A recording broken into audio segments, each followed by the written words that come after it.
ದ್ವಿತೀಯ ಪಿಯುಸಿ ಸೂಕ್ಷ್ಮ ಅರ್ಥಶಾಸ್ತ್ರ ಈ ಭಾಗದಲ್ಲಿ ಬರುವ ಮೂರನೇ ಅಧ್ಯಾಯ ಉತ್ಪಾದನೆ ಮತ್ತು ವೆಚ್ಚ, ಪ್ರೊಡಕ್ಷನ್ ಅಂಡ್ ಕಾಸ್ಟ್.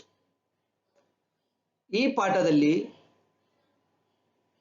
ಸುಮಾರು ಅನೇಕ ಅಂಶಗಳನ್ನು ನಾವು ಅಧ್ಯಯನ ಮಾಡುತ್ತೇವೆ.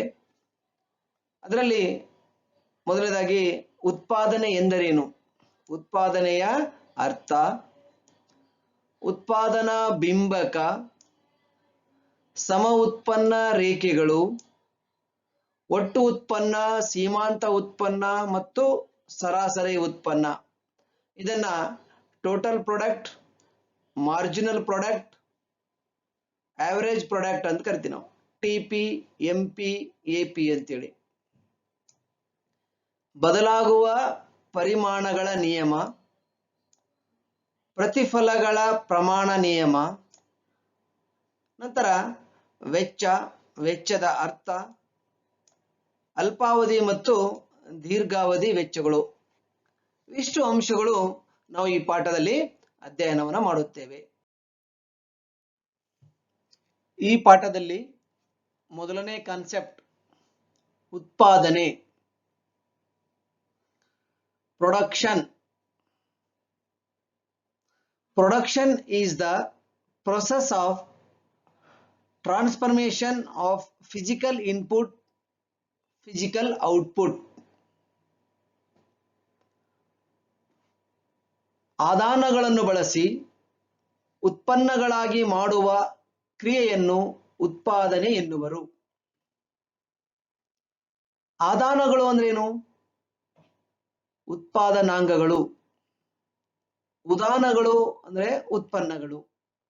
ಆದಾನಗಳನ್ನು ಉದಾನಗಳನ್ನಾಗಿ ಮಾಡುವ ಕ್ರಿಯೆ, ಇದನ್ನ ಉತ್ಪಾದನೆ ಅಂತ ಕರಿತೀವಿ. ಇದನ್ನ ಇನ್ನೊಂದು ರೀತಿಯಲ್ಲಿ ಹೇಳ್ಬೋದು, ವಸ್ತುವಿನಲ್ಲಿ ತುಷ್ಟಿಗುಣವನ್ನ ಹೆಚ್ಚಿಸುವ ಒಂದು ಕ್ರಿಯೆಯೇ ಉತ್ಪಾದನೆಯಾಗಿದೆ.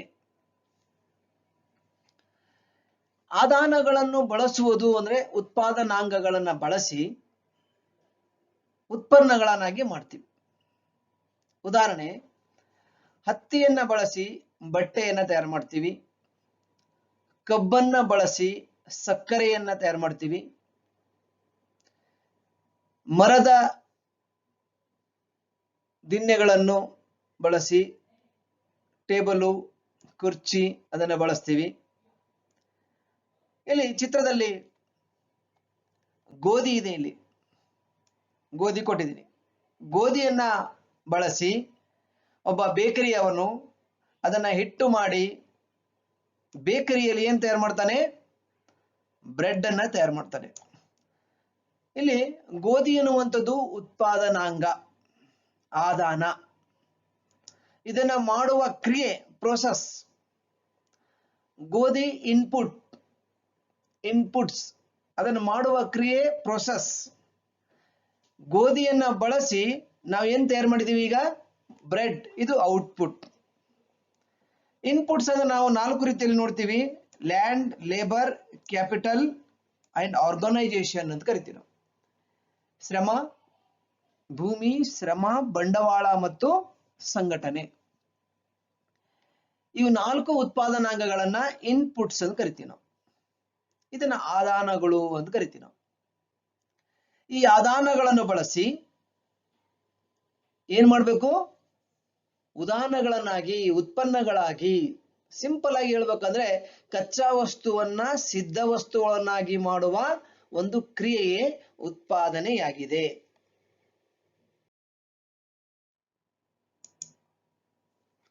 ಉತ್ಪಾದನಾ ಬಿಂಬಕ, production function. A production function is defined as the mathematical expression which represents the functional and technical relationship between physical input used in the production process and the physical output produced. Physical input ಅನ್ನು ಬಳಸಿಕೊಂಡು ನಾವು output ಅನ್ನ ಮಾಡ್ತೀವಿ. ಇಲ್ಲಿ ಒಂದು technical relationship ಇದೆ. ಇಲ್ಲಿ ಈ ಟೆಕ್ನಿಕಲ್ ರಿಲೇಶನ್ಶಿಪ್ ಬಿಟ್ಟು ಇದನ್ನ ನಾವೇನ್ ಕರಿತೀವಿ, ಉತ್ಪಾದನಾ ಬಿಂಬಕ ಅಂತ ಕರಿತೀವಿ. ಉತ್ಪಾದನಾಂಗಗಳು ಮತ್ತು ಉತ್ಪನ್ನಗಳ ನಡುವಿನ ತಾಂತ್ರಿಕ ಕ್ರಿಯಾವಲಂಬಿ ಸಂಬಂಧವನ್ನು ಉತ್ಪಾದನಾ ಬಿಂಬಕ ಎನ್ನುವರು. ನೋಡಿಲಿ, ತಾಂತ್ರಿಕ ಕ್ರಿಯಾವಲಂಬಿ ಸಂಬಂಧ ಯಾವ್ಯಾವುದರ ನಡುವೆ? ಉತ್ಪಾದನಾಂಗಗಳು ಮತ್ತು ಉತ್ಪನ್ನಗಳ ನಡುವೆ ಇರುವಂತಹ ತಾಂತ್ರಿಕ ಕ್ರಿಯಾವಲಂಬಿ ಸಂಬಂಧವನ್ನು ಉತ್ಪಾದನಾ ಬಿಂಬಕ ಎನ್ನುವರು. ಇಲ್ಲಿ ಉತ್ಪಾದನೆ ಮತ್ತು ಉತ್ಪನ್ನಗಳ ನಡುವಿನ ಸಂಬಂಧ. ಇಲ್ಲಿ ಉತ್ಪಾದನಾಂಗಗಳು 4: ಭೂಮಿ, ಶ್ರಮ, ಬಂಡವಾಳ ಮತ್ತು ಸಂಘಟನೆ. ಇದನ್ನ ಬಳಸ್ಕೊಂಡು ನಾವು ಉತ್ಪಾದನೆ ಮಾಡ್ತೀವಿ. ಹಾಗಾದ್ರೆ ಈ 4 ಉತ್ಪಾದನಾಂಗಗಳ ನಡುವೆ ಮತ್ತು ಉತ್ಪಾದನಾಂಗ ಮತ್ತು ಉತ್ಪನ್ನಗಳ ನಡುವೆ ಒಂದು ತಾಂತ್ರಿಕ ಕ್ರಿಯಾವಲಂಬಿ ಸಂಬಂಧ ಇದೆ. ಇದನ್ನ ನಾವೇನ್ ಕರಿತೀವಿ? ಉತ್ಪಾದನಾ ಬಿಂಬಕ ಎಂದು ಕರೆಯುತ್ತೇವೆ. ಅದಕ್ಕೊಂದು ಸೂತ್ರ ಇದೆ, Q = F of LK.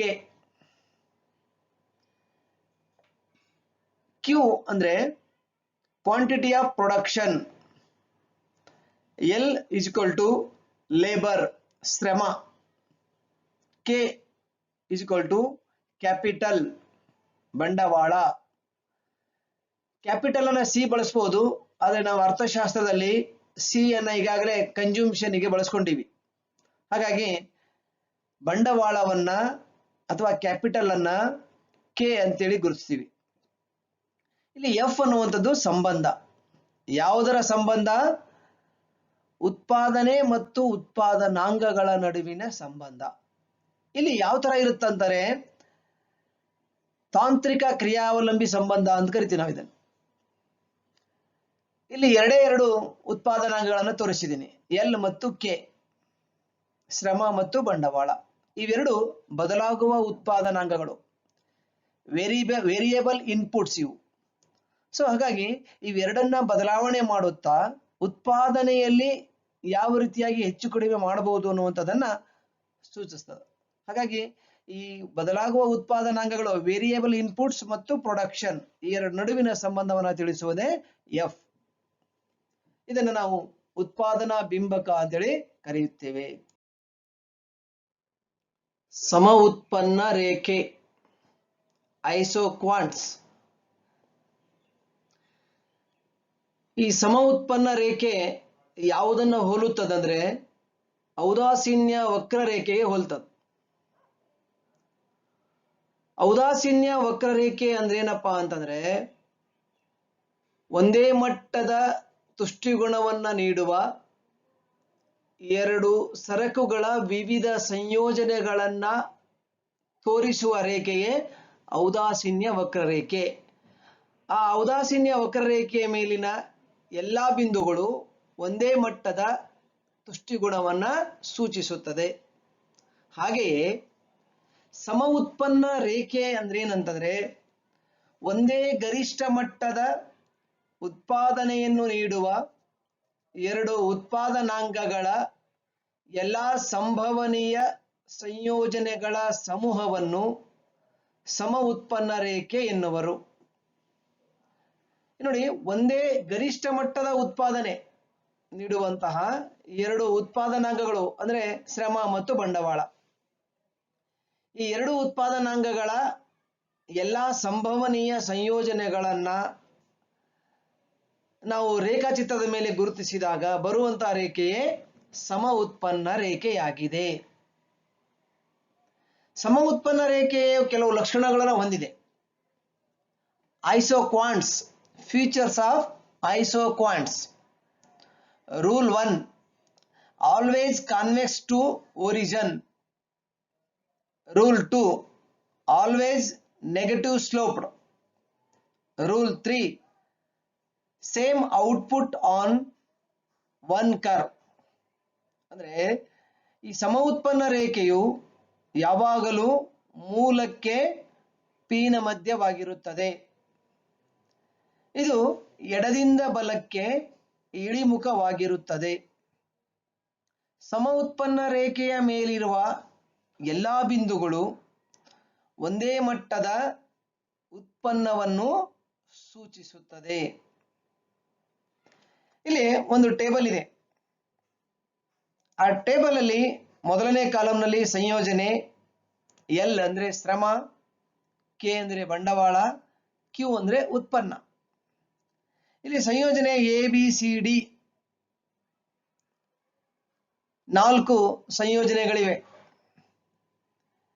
ಇಲ್ಲಿ ಎಲ್ ಮತ್ತು ಕೆ, ಎಲ್ 1, ಕೆ 12, ಬಂಡವಾಳ 12, ಶ್ರಮ 1 ಬಳಸಿ ಉತ್ಪಾದನೆ ಎಷ್ಟು ಮಾಡ್ತಾನೆ ಅವನು?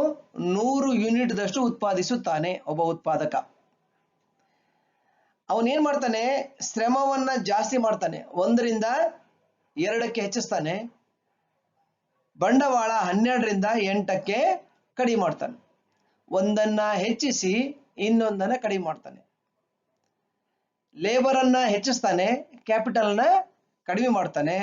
ಆದರೂ ಕೂಡ ಉತ್ಪಾದನೆ ಅಷ್ಟೇ. ಮತ್ತೆ ಲೇಬರ್ 3 ಮಾಡ್ತಾನೆ. ಸಿ ಸಂಯೋಜನೆಯಲ್ಲಿ ಲೇಬರ್ ನ 3ಕ್ಕೆ ಹೆಚ್ಚಿಸ್ತಾನೆ. ಅವಾಗ ಬಂಡವಾಳ 8ರಿಂದ 15ಕ್ಕೆ ಕಡಿಮೆ ಮಾಡ್ತಾನೆ. ಉತ್ಪಾದನೆ 100. ಡಿ ಸಂಯೋಜನೆ 4 ಶ್ರಮ 3 ಬಂಡವಾಳ, ಉತ್ಪಾದನೆ 100. ಅಂದ್ರೆ ಇಲ್ಲಿ ಶ್ರಮವನ್ನ ಹೆಚ್ಚಿಸುತ್ತಾ ಹೋಗಿದ್ದಾನೆ, ಬಂಡವಾಳವನ್ನ ಕಡಿಮೆ ಮಾಡಿದ್ದಾನೆ. ಒಂದನ್ನ ಹೆಚ್ಚಿಸಿ ಇನ್ನೊಂದನ್ನ ಕಡಿಮೆ ಮಾಡಿದ್ರೂ ಕೂಡ ಉತ್ಪಾದನೆ ಒಂದೇ ರೀತಿಯಾಗಿರುತ್ತದೆ. ಈ ಒಂದು ಎಲ್ಲಾ ಸಂಯೋಜನೆಗಳನ್ನ ಜೋಡಿಸಿದಾಗ ಬರುವ ರೇಖೆಯೇ ಸಮ ಉತ್ಪನ್ನ ರೇಖೆಯಾಗಿದೆ. ನೋಡಿ ರೇಖಾಚಿತ್ರ. ರೇಖಾಚಿತ್ರದಲ್ಲಿ OX ಅಕ್ಷ ಶ್ರಮವನ್ನು, ಲೇಬರ್, OY ಅಕ್ಷ ಕ್ಯಾಪಿಟಲ್. OX ಅಕ್ಷ ಲೇಬರ್, OY ಅಕ್ಷ ಕ್ಯಾಪಿಟಲ್ ಮೇಲೆ ನಾವು ಕ್ಯಾಪಿಟಲ್ ಅನ್ನು ಗುರುತಿಸಿದ್ದೀವಿ. ಇಲ್ಲಿ K2 OK2 ಅಂದ್ರೆ ಇದನ್ನ ನಾವು 12 ಅಂತ ಮಾಡ್ಕೊಳ್ಳೋಣ. 12 ಬಂಡವಾಳ 12, ಶ್ರಮ ಎಷ್ಟು? 1, L1 ಅಂದ್ರೆ 1 ಅಂತ ಮಾಡ್ಕೊಳ್ಳೋಣ. ಶ್ರಮ 1 ಶ್ರಮ 12 ಬಂಡವಾಳ, ಉತ್ಪಾದನೆ 100 ಯೂನಿಟ್. ಅಂದ್ರೆ ಇದನ್ನ ಯಾವ ಸಂಯೋಜನೆ ಅಂತ ಕರಿತೀವಿ ನಾವು? ಎ ಸಂಯೋಜನೆ ಅಂತ ಹೇಳೋಣ. ಈಗ ಉತ್ಪಾದಕ ಬಂಡವಾಳವನ್ನ ಕಡಿಮೆ ಮಾಡಿದ್ದಾನೆ. 12ರಿಂದ ಎಷ್ಟು ಕಡಿಮೆ ಮಾಡಿದ್ದಾನೆ? 8ಕ್ಕೆ ಕಡಿಮೆ ಮಾಡಿದ್ದಾನೆ. 8 ಬಂಡವಾಳ, ಶ್ರಮವನ್ನ ಎಷ್ಟು ಜಾಸ್ತಿ ಮಾಡಿದ್ದಾನೆ? 2 ಜಾಸ್ತಿ ಮಾಡಿದ್ದಾನೆ ಅಂತ ಅನ್ಕೊಂಡ್ರಿ. ಶ್ರಮವನ್ನ ಹೆಚ್ಚಿಸಿ ಬಂಡವಾಳವನ್ನ ಕಡಿಮೆ ಮಾಡಿದ್ದಾನೆ. ಆಗ 2 ಸಂಧಿಸುವಂತ ಬಿಂದು ಇಲ್ಲಿ, ಇದನ್ನ ಬಿ ಸಂಯೋಜನೆ ಅಂತ ಕರೆಯೋಣ. ಬಿ ಸಂಯೋಜನೆ, ಎ ಮತ್ತು ಬಿ ಸಂಯೋಜನೆ. ಇಲ್ಲಿ ಏನ್ ಮಾಡಿದಾನಪ್ಪ ಅಂತಂದ್ರೆ 12ರಿಂದ 8 ಇದು ಡೆಲ್ಟಾ ಕೆ ಅಂತ ಕರಿತೀವಿ ನಾವು ಇದನ್ನು. 1ರಿಂದ 2 ಲೇಬರ್, ಇದು ಡೆಲ್ಟಾ ಎಲ್. ಒಂದನ್ನ ಕಡಿಮೆ ಮಾಡಿ ಇನ್ನೊಂದನ್ನ ಹೆಚ್ಚಿಸಿದರೂ ಕೂಡ ಉತ್ಪಾದನೆ ಅಷ್ಟೇ ಇದೆ, ಉತ್ಪನ್ನ ಅಷ್ಟೇ ಇದೆ. ಅಂದ್ರೆ ಇದರರ್ಥ ಏನು ಸೂಚಿಸ್ತದೆ ಅಂತಂದ್ರೆ ಸಮ ಉತ್ಪನ್ನ ರೇಖೆಯ ಮೇಲಿರುವ ಎಲ್ಲಾ ಬಿಂದುಗಳು, ಎಲ್ಲಾ ಸಂಯೋಜನೆಗಳು ಒಂದೇ ಮಟ್ಟದ ಉತ್ಪಾದನೆಯನ್ನ ಸೂಚಿಸುತ್ತದೆ. ಒಂದು ವೇಳೆ ಉತ್ಪಾದಕ ಬಂಡವಾಳವನ್ನ ಸ್ಥಿರವಾಗಿಟ್ಟು 8 ಸ್ಥಿರವಾಗಿಟ್ಟು ಅವನೇನಾದ್ರೂ ಲೇಬರ್ ಅನ್ನ ಜಾಸ್ತಿ ಮಾಡಿದರೆ, 3 ಮಾಡಿದಾನೆ ಅಂತ ತಿಳ್ಕೊಡ್ರಿ, ಲೇಬರ್ ಅನ್ನ ಹೆಚ್ಚು ಮಾಡಿದರೆ ಅವಾಗ ಏನಾಗತ್ತಪ್ಪ ಅಂದ್ರೆ ಉತ್ಪಾದನೆ ಹೆಚ್ಚಾಗತ್ತೆ. ಅದು ಐಸೋಕ್ವಾಂಟ್ 2 ಮೇಲೆ ಹೋಗುತ್ತೆ, ಉತ್ಪಾದನೆ ಹೆಚ್ಚಾಗತ್ತೆ. ಹಾಗಾಗಿ ಒಂದನ್ನ ಸ್ಥಿರವಾಗಿಟ್ಟು ಒಂದನ್ನು ಹೆಚ್ಚಿಸಿದ್ರೆ ಉತ್ಪಾದನೆ ಹೆಚ್ಚಾಗತ್ತೆ. ಆದರೆ ಒಂದನ್ನ ಕಡಿಮೆ ಮಾಡಿ ಇನ್ನೊಂದನ್ನು ಹೆಚ್ಚಿಸಿದರೆ ಉತ್ಪಾದನೆ ಅಷ್ಟೇ ಇರುತ್ತದೆ, ಸ್ಥಿರವಾಗಿರುತ್ತದೆ ಅನ್ನೋದನ್ನ ಸಮ ಉತ್ಪನ್ನ ರೇಖೆಗಳು ಸೂಚಿಸುತ್ತವೆ.